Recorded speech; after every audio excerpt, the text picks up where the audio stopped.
अस्सलाम वालेकुम जी, मैं हूं ज़िया बलोच और आप मुझे सोशल मीडिया प्लेटफॉर्म्स पर सुन रहे हैं और देख रहे हैं। सामीन, दो हवालों से आज गुफ्तगू करनी है। सबसे पहले तो हुकूमत पंजाब की तरफ से एक ख़बर नशर की गई है कि पंजाब में 3800 से ज़ायद गिरफ़्तारियाँ हो गई हैं। पाकिस्तान में अब तक तहरीक इंसाफ के कितने लोग गिरफ़्तार हो चुके हैं और उनकी क्या हालत है, हालत ज़ार है। एक तो इस हवाले से गुफ्तगू करनी है और दूसरा ये है कि हमारे वज़ीर ख़ारजा बिलावल भुट्टो ज़रदारी साहब ने अपने ज़ाती फ़ायदे के लिए जो फ़ैसले किए उसका पाकिस्तान को अब क्या कीमत भुगतना पड़ रही है और उसके मौक़िफ़ की किस हद तक तज़लील हो रही है।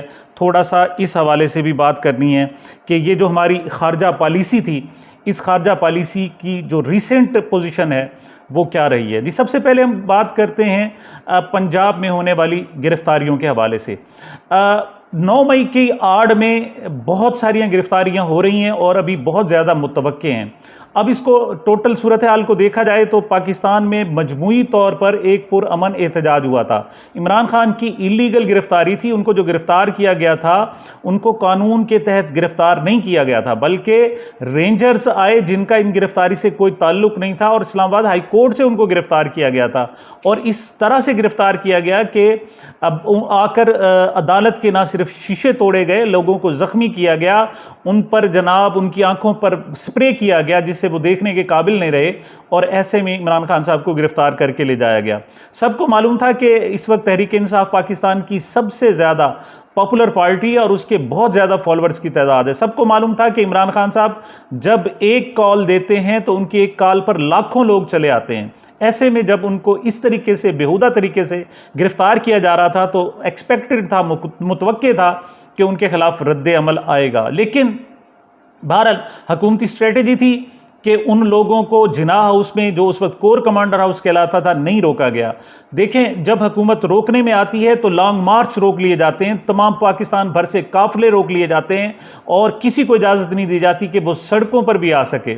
और जब हुकूमत इजाज़त देने पर आती है तो ना सिर्फ उनको महमीज़ किया जाता है, उनको स्टिमुलेट किया जाता है, पुश किया जाता है कि आप जाएं, एक इमारत के अंदर चले जाएं और उसको आग लगा दें।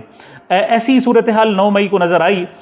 हुकूमत के अपने बकौल जो जिनाह हाउस पर हमला करने वाले थे वो 100 से 150 लोगों के दरमियान थे। इसी तरीके से जिन्होंने कर्नल शेर खान का मुजस्समा तोड़ा और उसकी बेहुरमती की वो 5 से 7 अफराद थे। इसी तरह मियाँ वाली में जो एक MM आलम के अलामती तैयारे को जो जलाया गया वो भी दर्जन भर अफराद थे।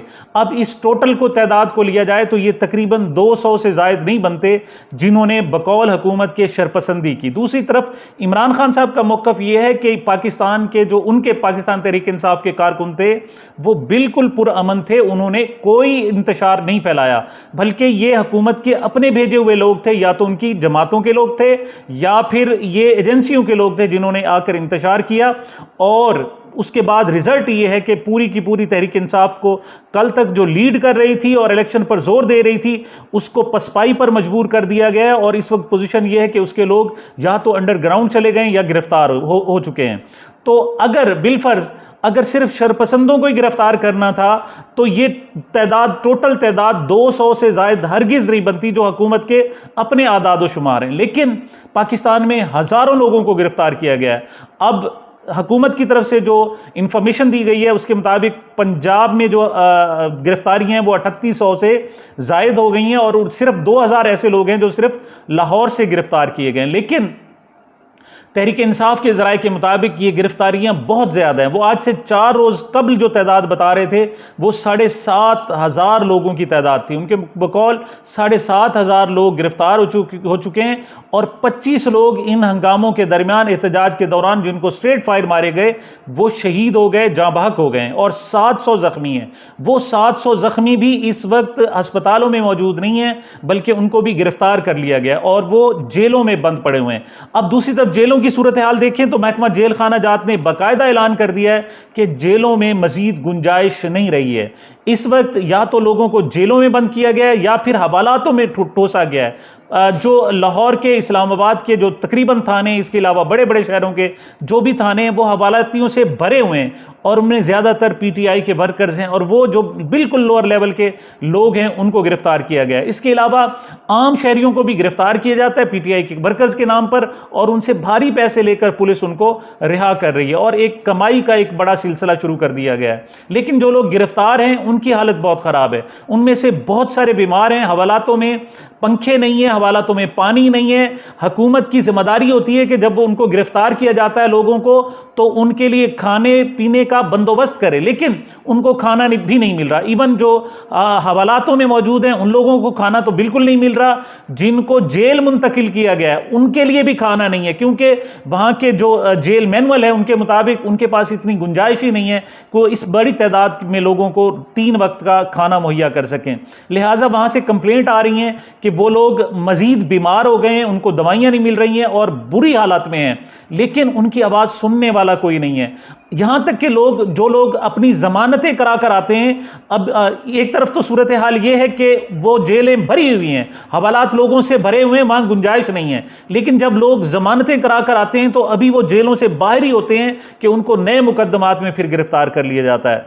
ऐसे में जो शख्स, जो सहाफ़ी, जो समाजी रहनुमा या कोई भी अगर उनके हक में कोई बात करता है कि ये इंसानी हकूक़ की खिलाफ वर्जी हो रही है, इस तरीके से ना करें, तो उसको भी पीटीआई का दहशतगर्द करार देकर उसके खिलाफ भी मुकदमात कर लिए जाते हैं। अब यहाँ देखा गया कि साहिबजादा हामिद रज़ा और बहुत सारे लोग हैं जिन पर बाकायदा मुकदमात हो चुके हैं और उनकी गिरफ्तारियाँ हो रही हैं। लोगों को अंडरग्राउंड जाना पड़ रहा है। पाकिस्तान की मईशत जो पहले ही बहुत ज़्यादा ख़राब थी और ज़्यादा ख़राब होने जा रही है।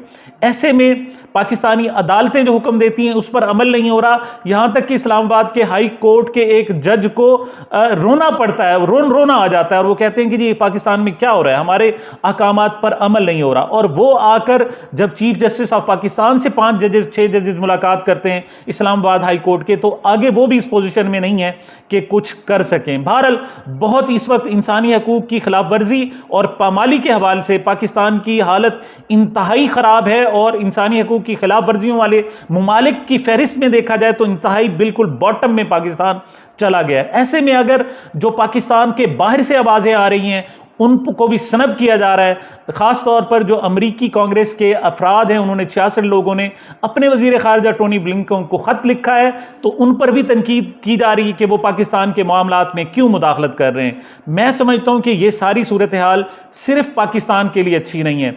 अगर आप चाहते हैं कि सिर्फ पीटीआई को दबा देंगे, पाकिस्तान की वो सबसे बड़ी पार्टी है जिसको 70% अवाम की हिमायत हासिल है, और आप उसको बज़ौर ताकत और गैर जमहूरी अंदाज में और पाकिस्तान के नाम पर और पैट्रियोटिज़म के नाम पर अगर आप उन्हें दबाना चाहते हैं, क्रश करना चाहते हैं, तो इससे नुकसान किस पीटीआई का नहीं होगा, बल्कि मैं समझता हूं कि पाकिस्तान का नुकसान होगा और लोगों के दिलों में पाकिस्तान के हवाले से ऐसे जज्बात उभरेंगे जो हुकूमत के लिए और किसी के लिए भी मुनासिब नहीं होंगे। ऐसे में ज़रूरी है, खुद इमरान खान साहब ने भी कहा है कि अगर मेरे माइनस करने से मामला हल हो जाता है तो मैं माइनस होने के लिए तैयार हूं। उन्होंने कहा जी मैं घर बैठ जाता हूं, जब मुझे गिरफ्तार करने से मामला हल हो जाते हैं तो मैं गिरफ्तारी देने के लिए तैयार हूं। लेकिन पाकिस्तान के पास मसाइल का हल नहीं है। इस वक्त मसाइल का हल सिर्फ इलेक्शन है और ऐसे में मैं समझता हूं कि हमारी जो फौज है, पाक अफवाज है, उनको आकर इस पर किरदार अदा करना चाहिए, उनको सुप्रीम कोर्ट की सपोर्ट करनी चाहिए और आईनी तरीके से इस मामले को हल करना चाहिए। यहाँ इंसानी हकूक़ की खिलाफ वर्जियों को बंद कर देना चाहिए। मसामिन, ये तो पहले मेरी गुजारिश थी। अब आते हैं दूसरी तरफ। वज़ीर ख़ारजा बिलावल भुट्टो ज़रदारी ने 22 और 23 तारीख को मकबूजा कश्मीर के दौरे का ऐलान किया है। उसका पस मंज़र क्या है, थोड़ा सा मैं आपको बताता हूँ। दुनिया में इस वक्त G20 ममालिक का इजलास हो रहा है, 22, 23 और 24 3 रोज़ा इजलास है और भारत ने एक बहुत बड़ी चाल चलते हुए ये इजलास मकबूजा जम्मू कश्मीर में कराने का ऐलान किया है। साफ ज़ाहिर है वो मुतनाज़ा इलाका है और सबको मालूम है कि वो मुतनाज़ा इलाका है। ऐसे में पाकिस्तान की तरफ से उसके खिलाफ एक रद्द अमल भी आया है। हुआ ये कि पाकिस्तान चाहता है कि G20 ममालिक, पाकिस्तान के जो ग्रुप 20 के ममालिक हैं दुनिया के, G20 ममालिक वो हैं जो पाकिस्तान दुनिया की बढ़ती हुई तेज़ी से तरक्की करती हुई 20 इकनॉमिक्स हैं, मईशतें हैं। उनमें ब्राज़ील है सबसे आगे, उसके बाद इंडिया है, चाइना है और दीगर ममालिक हैं। अब उनमें पाकिस्तान का एक तो नाम तक मौजूद नहीं है। अब जब एक मुल्क उसका हिस्सा ही ना हो, वो दूसरे ममालिक को कैसे कह सकता है कि आप हिंदुस्तान का बाइकआउट करें और मकबूजा कश्मीर में ना जाएं। लेकिन शायद ऐसा पाकिस्तान का मुतालबा शायद काबिल तस्लीम होता, लेकिन वो ममालिक कहते हैं कि जब आपके वजीर खारजा बिलावल भुट्टो जरदारी खुद हिंदुस्तान का चक्कर लगाए हैं और बड़े भोंडे और बिल्कुल तज़हीक आमेज़ अंदाज में उन्होंने भारत का दौरा किया है, तो आप दूसरों को कैसे रोक सकते हैं। आपको याद होगा कि पिछले दिनों शंघाई कोऑपरेशन ऑर्गेनाइजेशन, शंघाई ताउन तंजीम का एक इजलास इंडिया में हुआ था और उसमें पाकिस्तान उनका मेंबर है SCO का। पाकिस्तान चाहता तो वीडियो लिंक के जरिए उस इजलास में शरीक हो सकता था, लेकिन हमारे वजीर खारजा बिलावल भुट्टो जरदारी को अपना एक्सपोजर अजीज है। आसिफ जरदारी साहब चाहते हैं कि उनका बेटा पूरी दुनिया में मुतारिफ हो जाए। इस तारुफ और खुदनुमाई के चक्कर में वो तकरीबन दुनिया के तमाम ममालिक का चक्कर लगाए हैं और पाकिस्तान का एक बहुत ज़्यादा ज़र मुबादला उसमें खर्च हुआ है। उन ममालिक में भी गए हैं जहां कभी कोई वजीर खारजा गया ही नहीं था। वजह क्या है कि दुनिया भर में उनका एक्सपोजर हो जाए। इसी एक्सपोजर के चक्कर में, खुदनुमाई के चक्कर में, या बिलावल भुट्टो की बतौर सियासतदान रूनुमाई के चक्कर में उन्होंने ज़रूरी समझा कि वो भारत जाएं, और जब वो भारत गए तो वहाँ उनके साथ शर्मनाक सलूक हुआ। उनसे किसी ने बात करना मुनासिब नहीं समझा। यहाँ तक कि जो भारत के वजीर खारजा थे उन्होंने एक रिमार्क्स दिए जो मैं कहता हूँ इंतहाई पाकिस्तान के खिलाफ। उन्होंने कहा जी कि ये दहशत गर्दों के नुमाइंदे आए हुए हैं। बिलावल भुट्टो को उन्होंने कहा जी कि ये टेररिस्ट इंडस्ट्री का एक नुमाइंदा आया हुआ है। उन्होंने मुल्क भी नहीं कहा, उन्होंने कहा जी टेररिस्ट की सनत का ये एक नुमाइंदा आया हुआ है। और उन्होंने कहा जी जो दहशत गर्दों के नुमाइंदे से जो सलूक होना चाहिए हम उनके साथ वही सलूक करेंगे। यही वजह थी कि किसी ने बिलावल भुट्टो जरदारी से हाथ मिलाना भी मुनासिब नहीं समझा। लेकिन पाकिस्तान में ढंढोरा पीटा जा रहा है कि नहीं जी, बिलावल भुट्टो का दौरा भारत बहुत कामयाब रहा, उन्होंने बड़ी ज़बरदस्त सफारतकारी की, पाकिस्तान की नुमाइंदगी की, जबकि हकायक सबके सामने हैं।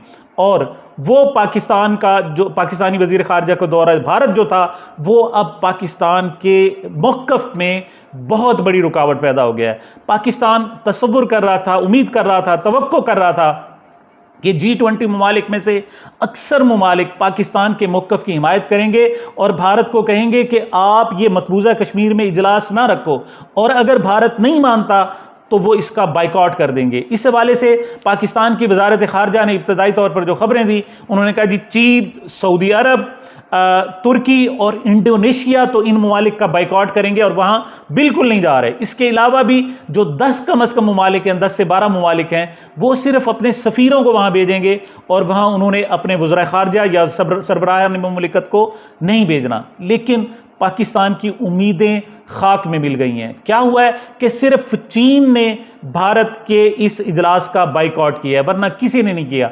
और चीन ने भी पाकिस्तान की मोहब्बत में कम किया है, उसका अपना भारत के साथ चूंकि तनाज़ा है, उस तनाज़े के तनाजुर में उन्होंने बाइकआउट किया है। और जो तवक्को की जा रही थी कि 3 अरब ममालिक, 3 पाकिस्तान के जो इस्लामी बरादर इस्लामी ममालिक हैं, उनमें तुर्की है, इंडोनेशिया है और सऊदी अरब है, वो बाइकआउट करें।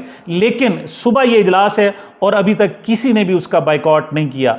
उसकी वजह, सबसे बड़ी वजह यही बता रहे हैं कि जब वजीर खारजा बिलावल भुट्टो जरदारी खुद भारत का दौरा कर सकते हैं तो वो दूसरे ममालिक को क्यों रोक सकते हैं। मैं समझता हूँ कि ये पाकिस्तान की बहुत बड़ी सफारती नाकामी है कि एक बच्चा जो शौक है, जो शरंग है, जो जनाब अपने नाटक दिखाना चाहता है और चाहता है कि दुनिया में उसको जाना जाए, पहचाना जाए, उसकी इस नौटंकियों की खातिर पाकिस्तान की साख, पाकिस्तान के मौक़िफ़ को दांव पर लगा दिया गया, जो किसी तौर पर भी दुरुस्त नहीं है। दूसरी तरफ इमरान खान साहब भी इस पर तनकीद कर रहे हैं। उन्होंने अगरचे बिलावल भुट्टो पर ज़्यादा तनकीद नहीं की और उन्होंने भारत पर ज़्यादा तनकीद की है कि उन्हें अच्छे मेज़बान होने का अंदाज नहीं अपनाया और उन्होंने इंतहाई घटिया हरकत की। लेकिन पाकिस्तान को अपनी खारजा पॉलिसी खिलंडरों की ख्वाहिशात पर नहीं बल्कि पाकिस्तान के मफादात पर मबनी बनानी चाहिए। सामीन, ये मेरी गुजारिश थी। मुझे, मेरे चैनल को अपनी मोहब्बतों और दुआओं में याद रखिएगा। मिलते हैं एक छोटे से वक्फे के बाद।